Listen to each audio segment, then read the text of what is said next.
I have to tell you about this Packers game that we just watched. What do you think? I think Jordan Love might have died at the end of that game. Too much Theragun, right? Not enough.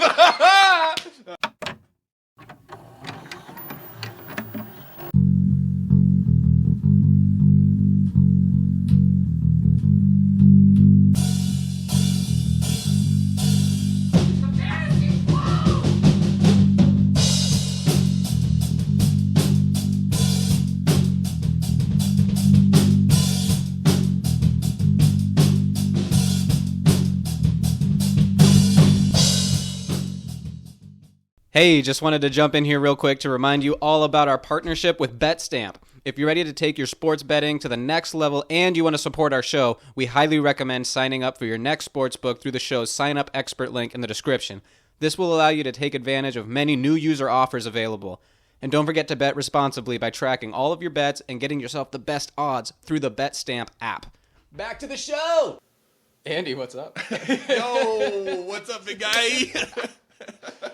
The Fantasy Flow podcast in person for the first time. Having Andy over to the house. We just watched Eagles-Packers. Yes, what a game. Absolute shootout. That thing was freaking nuts. That was like the same score as the Ravens-Chiefs game at the middle of the third. A couple minutes into the third quarter, yeah. That was insane. So we're just here hanging out. We thought, hey, since we're together, we should probably record something and give our listeners just our initial reactions from the Thursday night game and the Friday night game. Yeah, exactly. Yeah, talk about it a little bit. Yeah, we're going to react to the four teams, Ravens versus Chiefs, Eagles versus Packers. We're going to give our oh shit and our no shit. Yeah, exactly.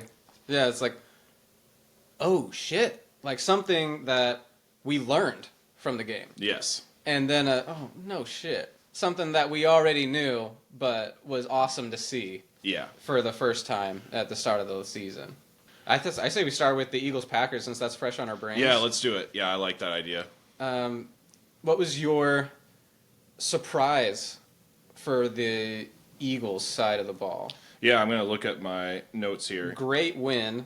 Great win. I mean, it ended up being a shootout. I don't have a whole lot of faith in their defense still. That remains to be seen. But holy cow, they can put up points. I'm going to go against the grain a little bit and say that the tush push is still in question. Yeah. I think mixed results. I think a lot of people were looking for answers and hoping that this game would provide that, and they got stopped / didn't do it that great, and then it kind of did work. So I say it's still up in the air. I don't know. What about you? 100%. Yeah, no, I wrote down something similar. Probably thrilled because they won the game, and they're probably just slapping five, talking about Saquon Barkley. But Jalen Hurts, 3 turnovers and no rushing touchdowns. It's kind of part and parcel with the tush push. Jalen Hurts had no rushing touchdowns today. And they struggled to convert on those 3rd and short, 4th and short plays. This is how I saw it. He did not want to run at all. He was getting pushed out of the pocket, and he was just looking to pass outside the pocket, going to his right.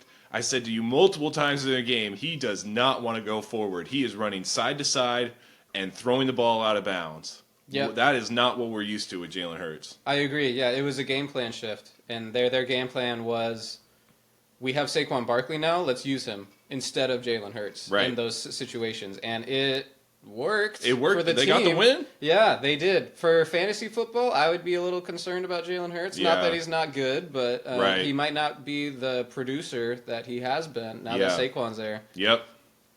That's very fair. For the Eagles side of the ball, shit. Saquon's good. I wrote down the exact same thing. Dude, Saquon's really good.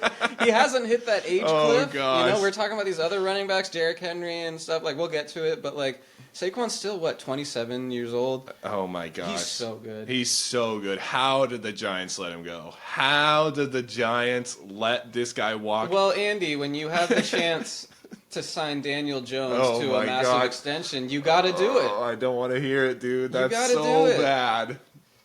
Oh, every game that he does that, he makes the Giants look worse and worse and worse. The division rival Giants? The down the street Giants? Oh my God.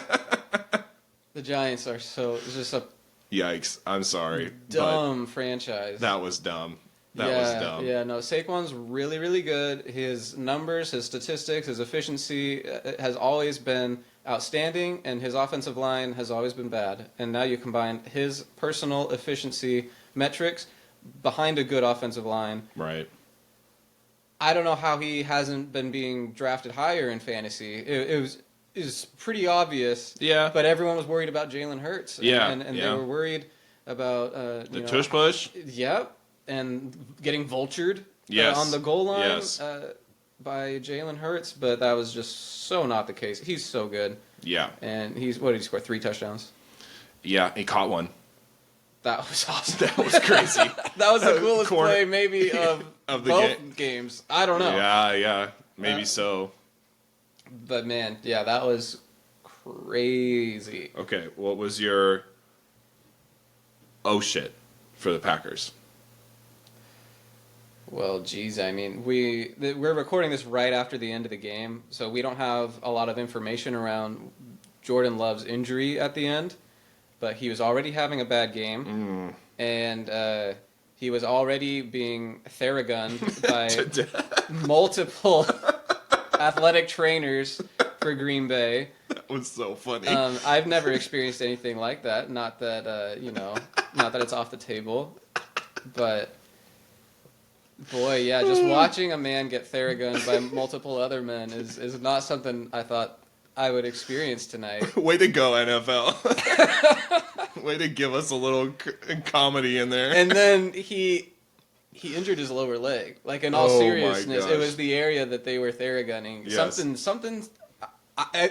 We know nothing. We know nothing as of this recording, but I feel like I saw something pop. I don't know what it was, but it was bad. And, of course, Malik Willis blew the game at the end.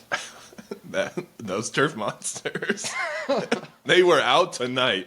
I tell you what, that was a slippery field. That was funny. Yeah, no one could find their footing except for all the players who could find their footing. You're right. The important ones. Yeah. Josh Jacobs back up. Yeah. Saquon Barkley. Yeah. Jaden Reed. The important ones. Yeah. So some players, I don't know, it's a certain kind of cleat they were wearing. Yeah, it could be. Man, yeah, definitely interesting conditions. But yeah, that's my oh shit. If Jordan Love if he misses significant time, I mean, anyone who was optimistic about the Packers was optimistic about the Packers this year because of Jordan Love. Yes, yeah. So and how far he can take them. Yeah, we'll see. That has ramifications around the league. Yeah. For the Lions, for anyone the whole NFC trying to host a playoff game. Yeah, that's massive. Yeah, that's a good point. How about you? Same thing? I'm going to go Packers secondary looks really good. I was very surprised to see that on this game tonight. So you went positive with it. You were like, "Oh shit!" Yeah. I wrote it down right before the injury, so that's where I'm sticking with. But absolutely, yeah, no, I mean they put their lights out. I mean they held AJ Brown down. One big play, moderately, yeah. One big play. That was pretty much it. They almost had a pick six. Oh my god, yeah. Keyshawn Nixon had a great game. I think he had 1 or 1.5 sacks or something like that. Just a total stud. But yeah, that one, he could have been going the other way for 6 if he had held on to that. Alexander did that weird catch interception in the end zone and then hung around out there and then decided to run it out. That was so weird. That was such a goofball move. Yeah, no, that was a total just going for glory. Yeah. Total glory that's a way play to trying say, to run that out. Look at my great play, turn it into a not so great play. No, it's fine. It's fine. It's still an interception in the end zone. I know. A big swing in the game. Yeah, it was. And I mean, no one will really remember it besides us. Yeah. Because we told them so. They lost. Damn. Just saying. I mean, yeah, but no. We'll see what their season looks like. We'll see who's behind center at quarterback. But yeah, their changes that they made to the defense this offseason. It seems to already be paying Look good. dividends. Yeah, looks good. What about no shit? What about that? Reed's their number one wide receiver. Yeah, that's a good one. That's what I wrote down. Everyone got all hot and bothered for all these scrubs at the end of the position group on the depth chart. People were talking about Christian Watson having a bounce back game. He caught one pass. Yes, it was in the end zone, but like, he's not the number one. He's not good. He's not an alpha, and Reed is. Yeah, and they used him. It was cool to see them use him in the backfield and throw the deep ball to him. He was everything for them.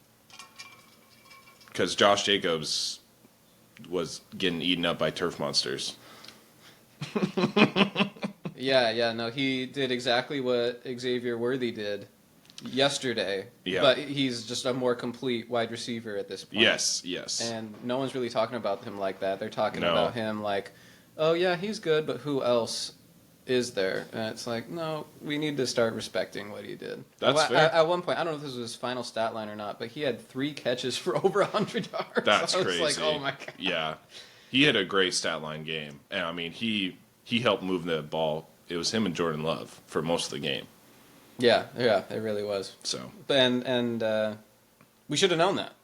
We really should have. I mean, yeah. Everyone just got reading into and trying to find the diamond in the rough. Right. It's like, no, it's the guy on top of the depth. Sometimes reading the thing tells you what it does. Anything else? Any other pointers? Any other things that you saw that you want to highlight about this game? I mean, it was in my opinion, it was the complete opposite of the Ravens-Chiefs game. The Ravens-Chiefs game started off quick, and then it just flattened out pretty much the rest of the game. And then this game was so ugly to begin, and then it just kept on going. Both teams just kept scoring after the first couple drives. They were being a little coy near the beginning. Only other thing I can think to mention is that the Packers, with their field goal kicker, they made the craziest pivot. You know, like that meme where like the car is going towards one destination and then it just like drifts to take the exit at the last minute to go towards something insane. They released Greg Joseph, a veteran field goal kicker, and Anders Carlson, a guy who they drafted in not this year but last year's draft to be their field goal kicker of the future. They just released both of them during roster cuts, had no kicker on the squad, and then signed some no-name. Of course he's going to miss a field goal. He signed some no-name, and he did okay, but it looked good. It looked like it was going to go in, and then it just doinked right off the bar. That's true. It was a doink. Yeah, it was very close. It was a doink. Braden, you got very close. Yeah, but you're getting cut. Dude, yeah, we'll see. We'll freaking see. Okay, next game. What do you say?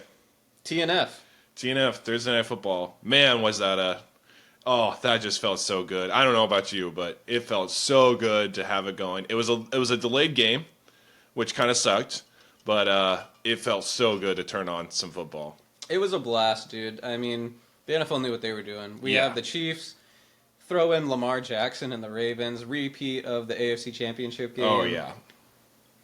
It was phenomenal, and then I feel like to start the game, we got like 5 straight plays with penalties. Yeah. Calling the same like ticky-tack BS, and that kind of bothered me.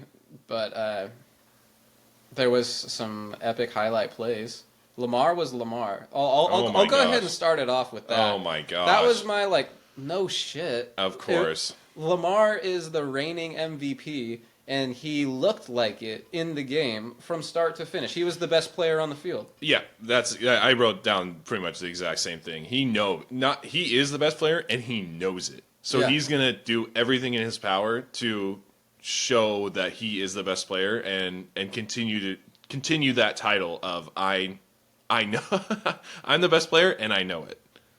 He took the checkdowns when he needed to take the checkdowns. He tucked it and ran decisively when he needed to do that. He ended up with over 100 rushing yards.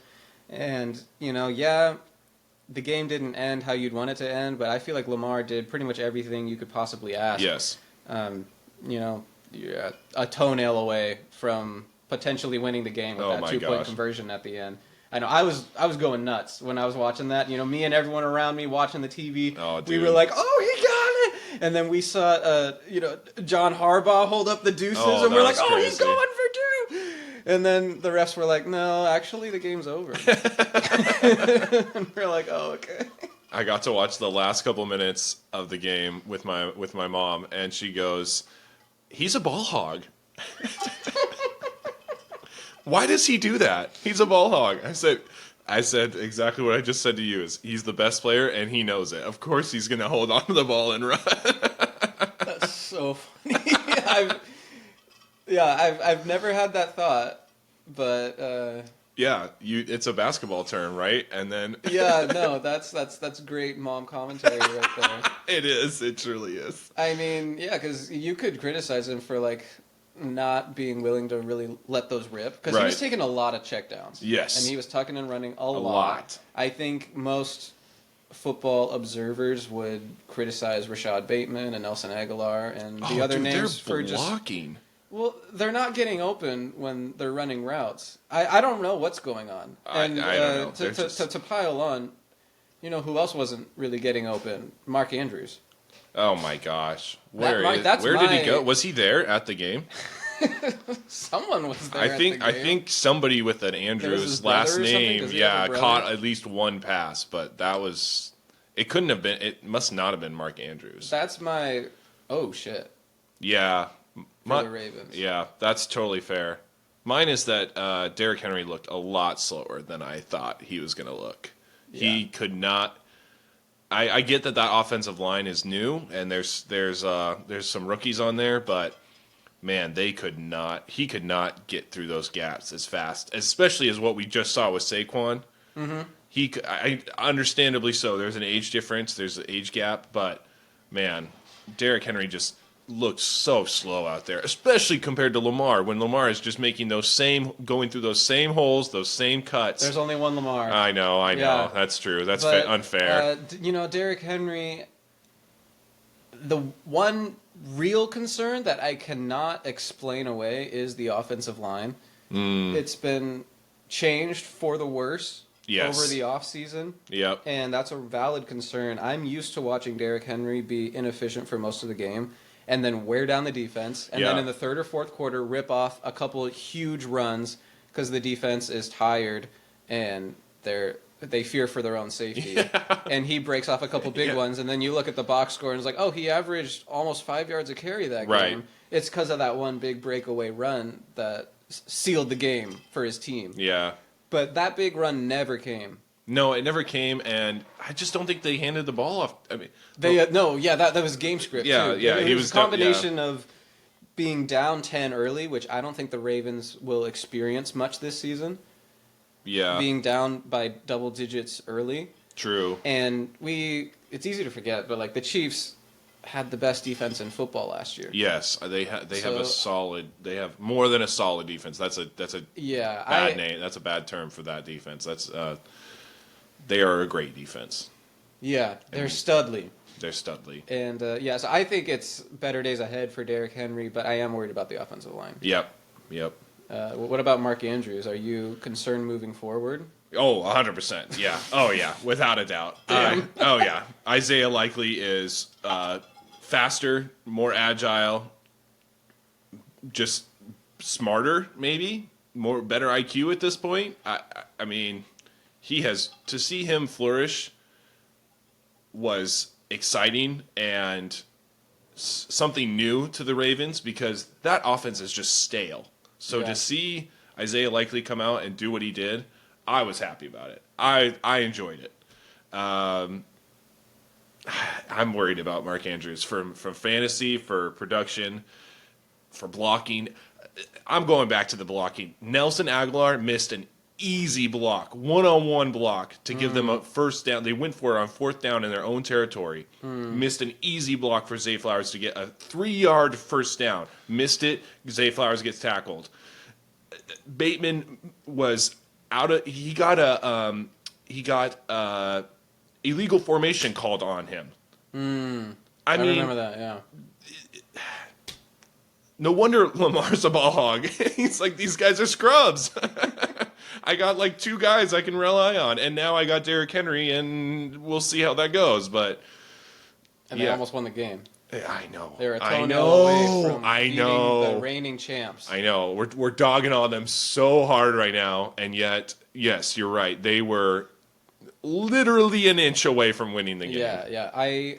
My worldview is being challenged right now because I love Mark Andrews. Yes. I think he's a great player. Yes. He's not too old. He's like 29 or something like that. Yeah. Sounds about right. He's, as far as NFL tight ends go, he's in his prime. But I also watched the game on Thursday. Yeah, you saw what happened. I see the box score, and I watched the game, and the only explanation that I can cling to as a Mark Andrews defender is that the Chiefs' game plan was to just remove him from the Ravens' game plan, and that he was doubled for most of the game, and he was creating opportunities for other players via absorbing the defense's coverage. That's my only explanation for it, and I don't know if it's a good one. And that's why he's my shit. Yeah. But you have to remember, this is like you just said, this is the Chiefs. This is probably the toughest team besides their own division. This is probably the toughest team they're going to play all year. Yeah. So well put. What about the other side? Speaking of the best team in the NFL. Yeah, speaking about the 2-time Super Bowl champion going on three-peat. Gosh, that's so crazy to say out loud. I've been hearing that all offseason, but to actually say it out loud is a little bit crazy. We've never seen it.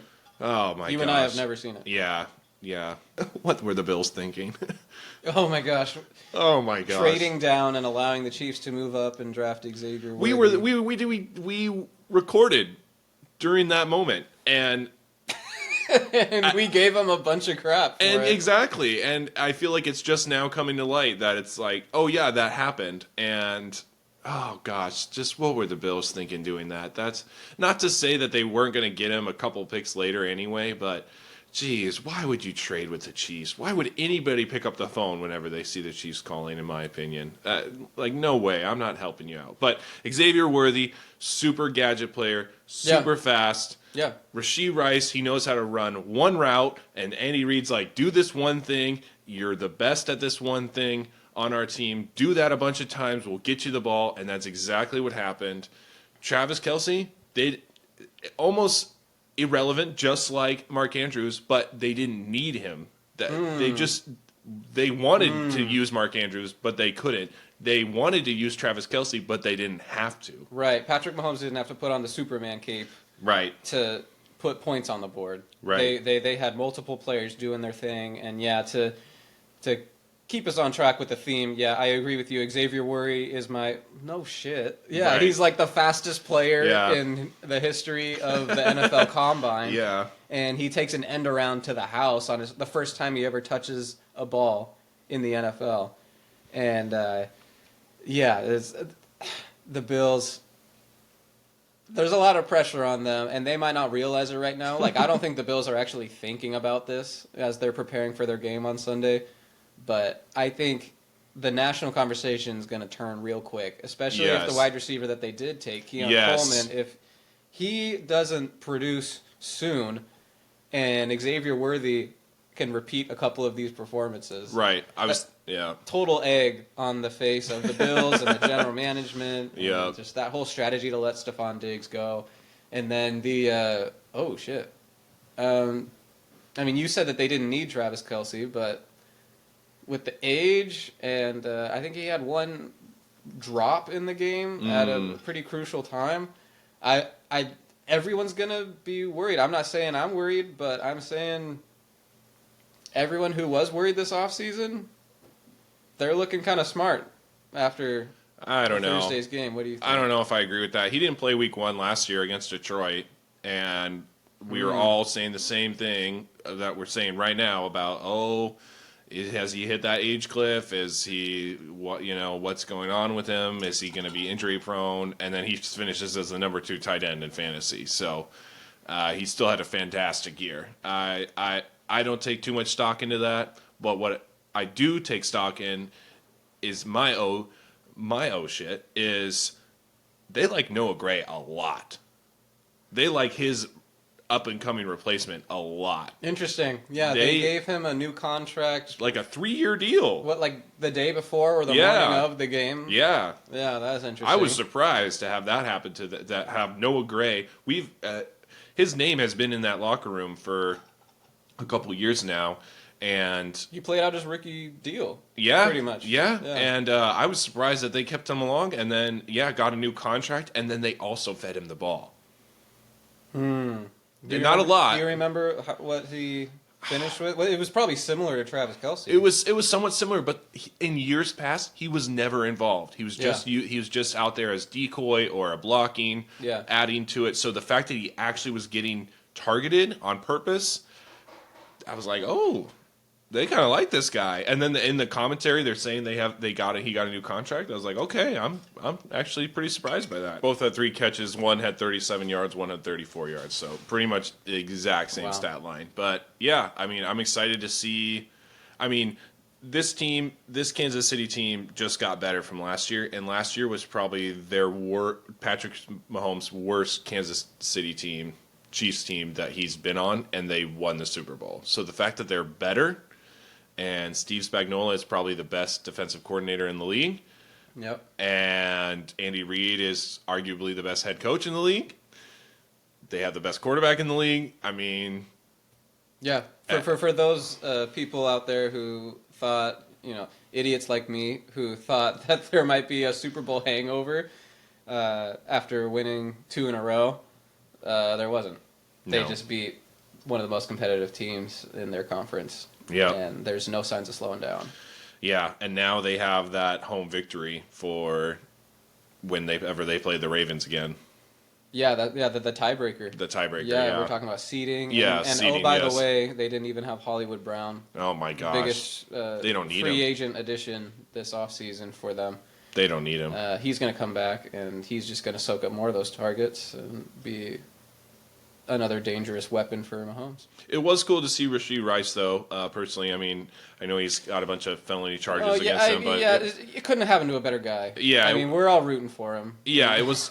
Well, no, but it's good to see all that hard work this offseason. He's just been laser focused on, in the gym, just perfecting his craft. Just staying out of the headlines, keeping his nose to the grindstone, and he comes out there and he has a 100-yard game. So doing the same route. Hey, kids out there, look at Rashee Rice. Look at that hard work. Okay.